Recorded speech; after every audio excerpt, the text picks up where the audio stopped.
foi o seguinte: o meu antecessor me passou que tinha um compromisso com uma determinada pessoa. Quem era o antecessor, sim? Marcos Vinícius.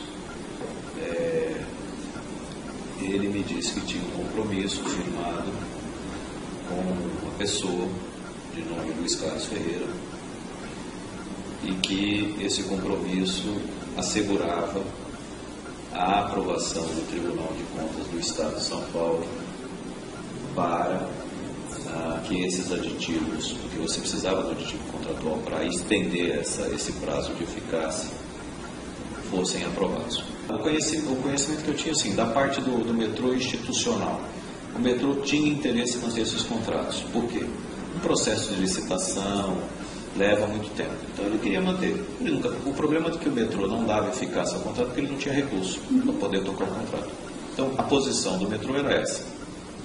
O grande problema era se o Tribunal de Contas aprovava ou não esse aditivo, porque o tribunal podia dizer: não aprova, então faça a nova licitação.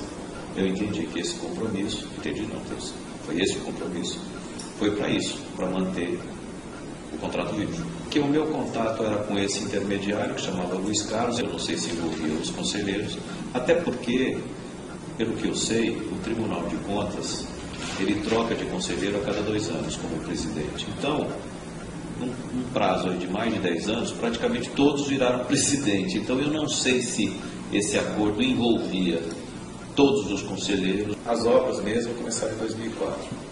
O presidente da época do metrô, que eu já tinha conhecido, me convocou para uma reunião lá no gabinete dele. Na época o metrô já tinha sido transferido para o centro de São Paulo, foi já dentro daquele programa do governo de valorizar o centro que estava abandonado. E aí ele me disse que precisaria aí da ordem de 4%, 4 a 5% do valor do contrato, para que fosse destinado a ele, e ele então se encarregaria de fazer essa distribuição.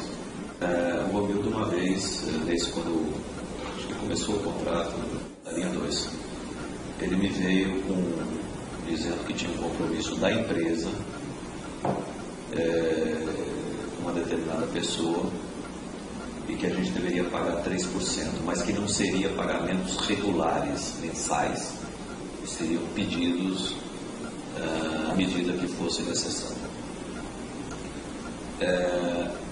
Foi dado o codinome para essa pessoa de Careca, e no começo não teve, se não me engano, nenhum pagamento. Depois, acho que em 2004 teve algum pagamento, e eu vim a descobrir, segundo, que esse codinome não era o codinome usual que se usava para essa pessoa dentro da empresa, e que o codinome que se utilizava era Vizinho. Por que Vizinho?